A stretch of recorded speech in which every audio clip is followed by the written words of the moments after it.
Hey everybody, today we are going to graph some rational functions. So if you grab this paper, I just want to start with just sort of an overview of all the parts, then we will go through how to find each part. All right, so a rational function is any function that's in the form, so we have like f of x equals, and we'll have some sort of polynomial over another polynomial. P of x, let's say, over q of x. Now, a polynomial can be of any degree. So degree 1, it could be a linear function, it could be a quadratic, cubic, quartic. So basically anything that doesn't have like a radical or something in it. And so these are, the two functions are, of course, polynomial functions. And we know that the denominator q of x cannot equal 0. Otherwise, the whole thing doesn't exist. So over here, we have our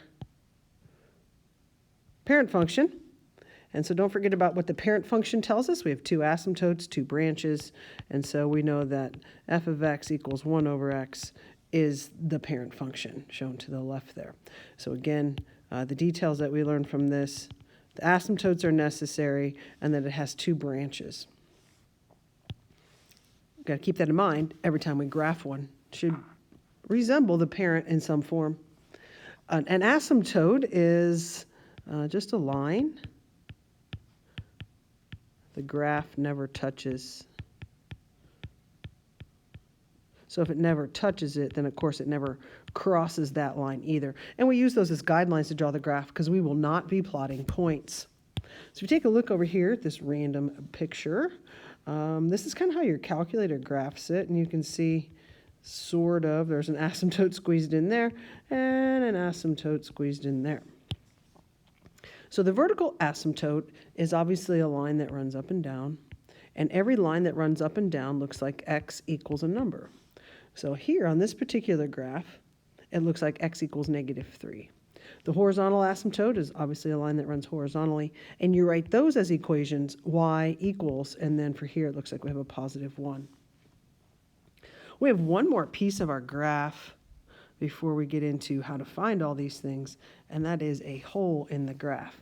And this is exactly how you will draw it. The calculator does not draw these, so don't look for them. It really is just a tiny little hole. It's a point. It's a single point that basically gets taken out of the graph. It's called removable discontinuity because it needs to be removed. You'll recognize it because it is a common factor. So if you have any common factors in the numerator and the denominator, basically we need to remove that not only from the equation, but also from the graph itself. And to show that, we would just put a little hole around that point. So it's pretty easy. Like we'll draw the graph and we'll be like, oh, there's supposed to be a hole here, and we'll just circle it. So we'll kind of do that last after we graph it, but here the hole would be at x equals 2.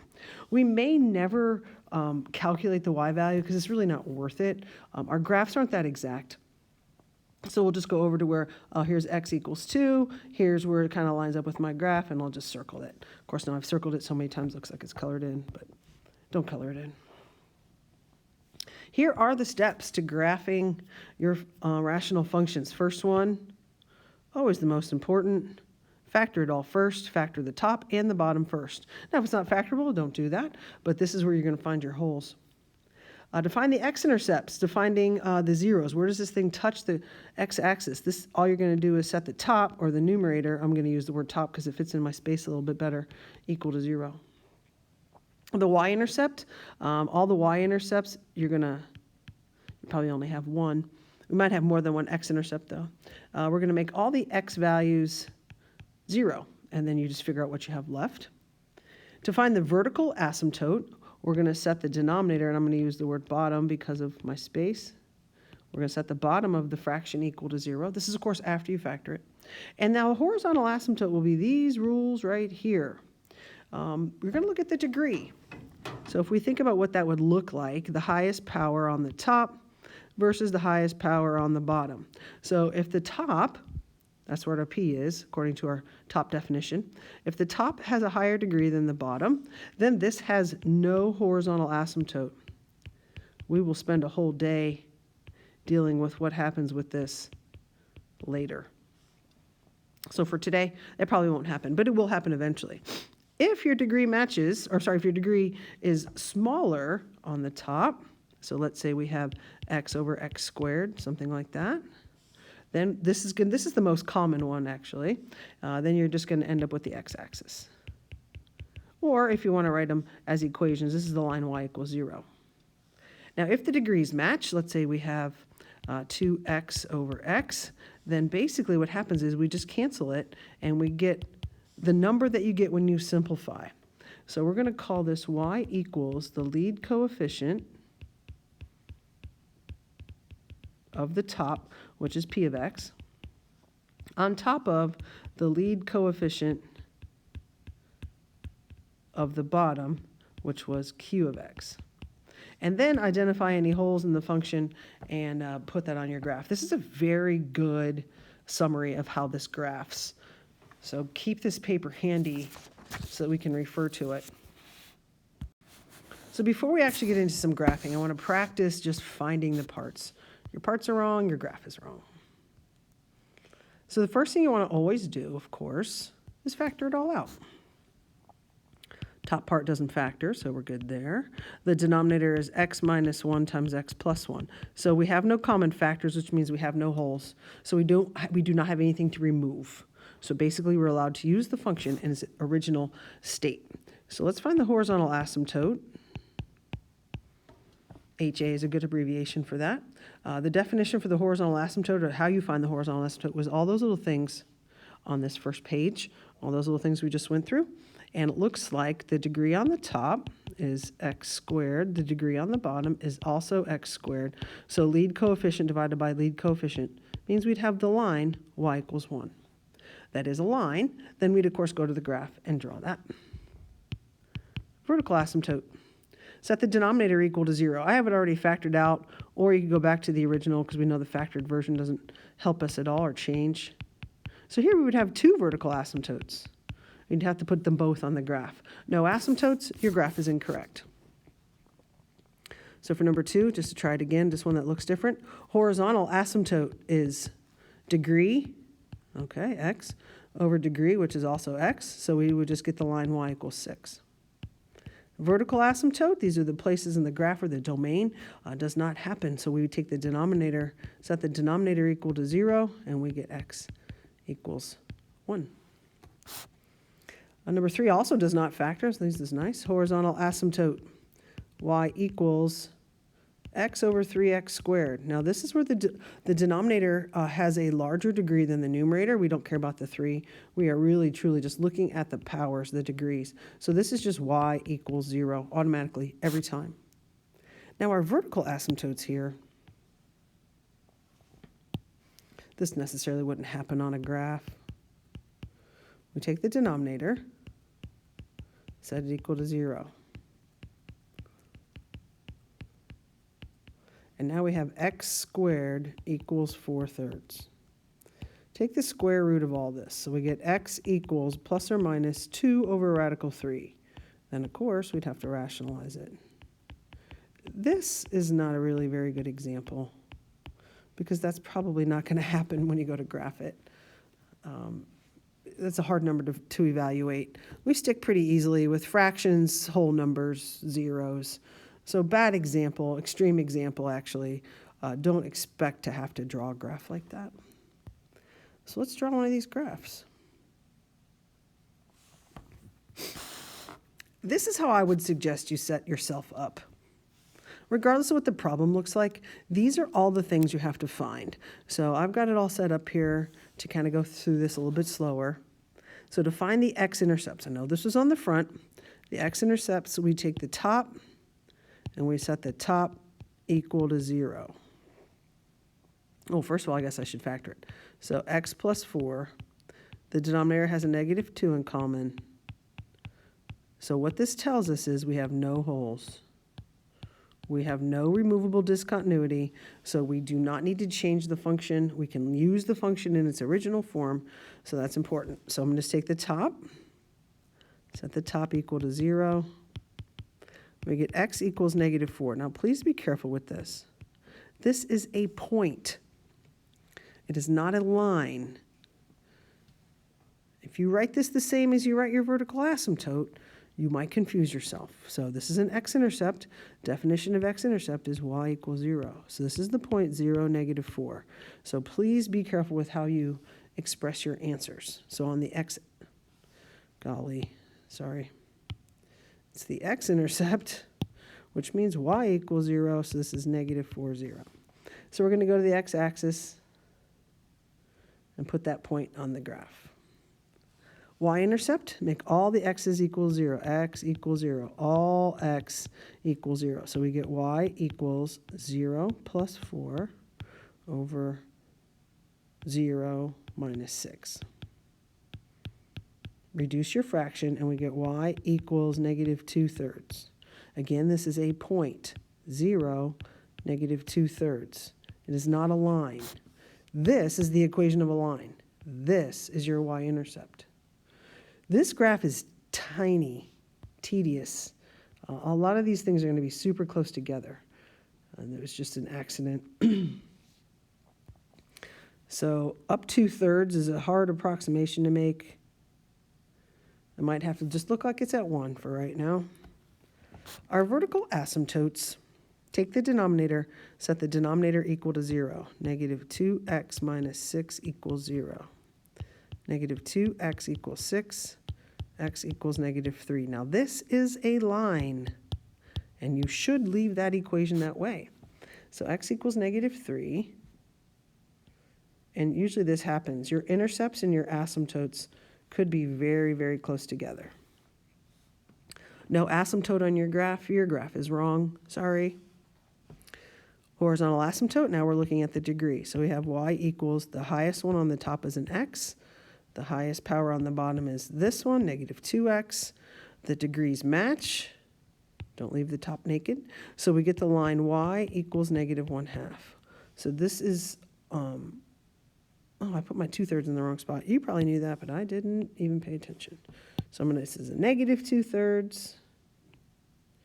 And then we have y equals negative 1/2, which is going to go right through all my numbers. Now we draw the graph, and we have no points. So if you want to use your calculator, put this in the calculator and look at what the graph looks like. Or you can do what I'm about to do, and I can tell that this branch needs to live down through here because that's where my point is. And then I'm just going to sort of mimic that pattern up here. This one has to cross that x-axis. Get super close to that asymptote. So you can use one to sort of help you figure out the other. They have to be super close to the asymptote. Don't make it almost a right angle. It's not a right angle. Do not make it pointy. So that's what our graph looks like. Like I said, use the calculator. You always will have the calculator to look at to help your graph. So if you don't know where to draw it, look at the picture. Now, were there any holes in our graph? No. We knew that right from the beginning. Now, the left and right sided behavior, it's been a while since we've done this, and you may not even remember it. We did it one time, a long time ago, when we did the parent function. Our vertical asymptote is at x equals negative 3. So this is, we're describing it around the vertical asymptote. So x is going to approach negative 3. X is going to approach negative 3. Now, every number has two sides. So if we take a look at this on a number line, let's say here's negative 3. I can approach it from the right. This is considered from the right, or from where all the positive numbers are. This is considered from the left, or from where negative infinity basically is. So positive infinity over here, negative infinity. So negative is, for this case, left. Positive for this case is right. So we want to do both sides, left and right sided behavior. So we have from the right, from the left. So your left and right are basically little powers with a plus or minus sign. Your response is the same, just like it is for end behavior. So if we look at this graph, and I'm going to just destroy this graph. So here we come. We're coming at negative 3 from the left. We're over here. I'm coming at it, approaching it, approaching it, approaching it, approaching it, and you can see that this ends up going down. So this would be negative infinity. If we approach -3 from the left side, from negative infinity, so we're starting over here, traveling along, coming at this thing, and then all of a sudden it takes a turn and it goes up. So this end would be infinity. We'll go through that a lot more times. I know that's just the first one. Again, today is just sort of a, hey, get used to all these things. Sometimes the questions will look like this. And you can see domain and range all of a sudden make a sneaky appearance in there. I would do the domain and range last, honestly. So let's go through all of our things. If you forget what you're supposed to find, you got a nice list over there to the right. Doesn't matter the order. I have a tendency to go in the same order just to be consistent. So x-intercepts, which means take the top and set it equal to 0. Of course, before we do that, factor this to see if you have any holes. And we do not. So no holes. That's a question down here. No. So take the top, 3x plus 3 equals 0. And we get x equals -1. Now be careful. This is an x-intercept. I'm going over here. Look over to the right. The x-intercept is at -1, 0. It's not at x equals -1. That is a line. Be careful. And so on the x-axis, we will go to -1. The y-intercept. All x equals 0. So we have y equals 0 plus 3. I like to look at the original if you can't tell. Over 0 plus 2. So this is equal to 3 over 2. So your y-intercept is 0, 3 over 2. So now we're going to go to the y-axis up 1.5. We have our asymptotes, vertical asymptote. Take the denominator, set it equal to 0. X plus 2 equals 0. X equals -2. This is a line, and you should write it like a line. Draw this on your graph. X equals -2 is in through here. Should be a dotted line. Horizontal asymptote, look at the pattern of the degree. Y equals 3x over x. The degrees match, we get rid of that. So this is y equals 3. Go up 3 and put our asymptote. Now this is kind of a weird graph. We have no points for the second branch. We only have points for this branch down here. Use your calculator if you don't feel confident in what you're drawing. I feel confident when I'm drawing. I'm not even going to look at the calculator. I know that this gives me kind of the basic idea of where it lives. It's kind of far away from 0, 0, and I can kind of mimic that same thing up here. Plot no points. Do not plot any additional points. Now, for the domain should tie directly into the vertical asymptote. So basically, it's all reals except -2. Or you could just write x cannot equal -2. The range ties into the horizontal asymptote because all the y values, right, you have all of them except for that one. So then you could just write y does not equal 3. So again, this is just to give you an idea as to what we're going to do. Tomorrow we'll go through some more examples, and then we'll continue to just keep doing this every day for quite a while. So just trying to get used to all of the things.